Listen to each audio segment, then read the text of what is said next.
फूल लोढ़ चललन सिया बेटी कौने गुण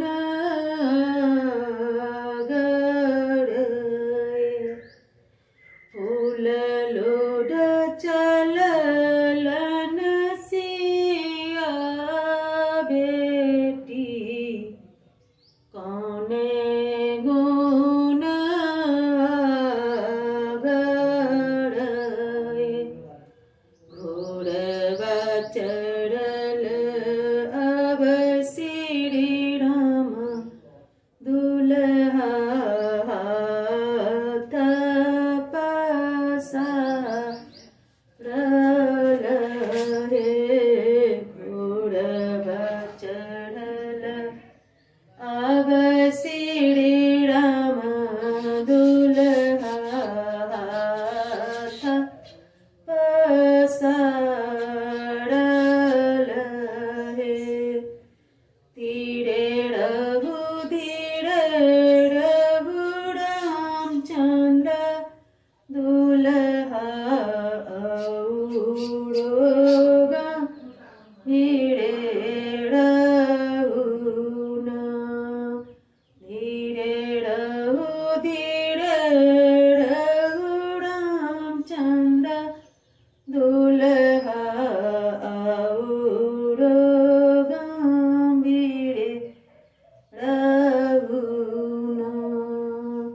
हम थे कबाड़ी को मारी बाबा के अधिकारिणी है।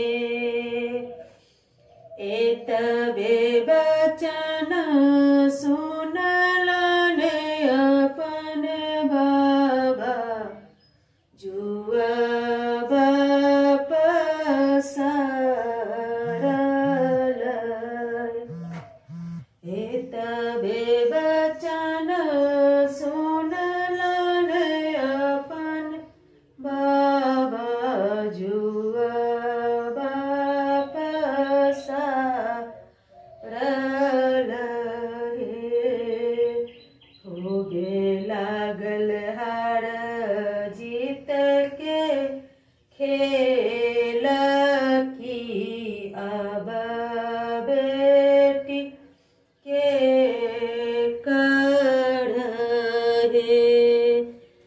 सारी राती बाबा मोरा जीती गेला भोरा होइते हारी गेला ना।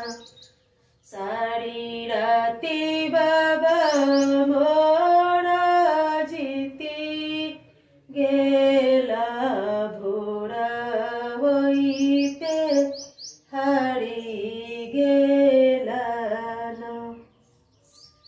जीतल में जीतल रामचंद्र दुल्हा अबे सीता हमरे छथिन ना। कान्हैते जे उठल नैहर लोग हँसैते ससुर लोग ना। ताल ठोकत उठलनी रामचंद्र आवे सीता हमरे छथिन ना। ताल